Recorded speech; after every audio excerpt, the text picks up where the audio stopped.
দুপুরবেলা গরম ভাতের সাথে এই রকম একটা বাটা রেসিপি থাকলে সত্যি বলছি দুপুরবেলাটা জমে যায়, আর কিছুই লাগে না। আজকে আমি তোমাদেরকে শিম বাটার রেসিপিটা করে দেখাবো।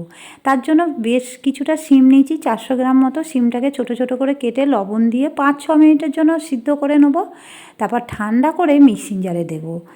এদিকে কড়াইতে সর্ষের তেল নিয়েছি, 3টে শুকনো লঙ্কা, কয়েক কোয়া রসুন নিয়েছি, নিয়ে ভেজে মিক্সিং জারের মধ্যে তুলে নেব। ওই তেলের মধ্যে বড় একটা পেঁয়াজ কুচিয়ে লাল লাল করে ভেজে সেটাকেও দিয়ে দেবো মিক্সিং জারে। আরও একটা কাঁচা লঙ্কা দিয়ে দেবো, স্বাদ মতো লবণ, সামান্য একটু হলুদ, পরিমাণ মতো ধনে পাতা দেবো, অল্প একটু জল দেবো, দিয়ে ভালো করে মিহি পেস্ট করে নেবো।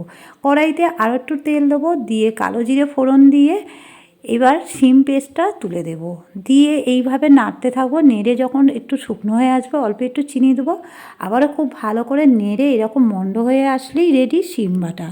গরম ভাতের সাথে পরিবেশন।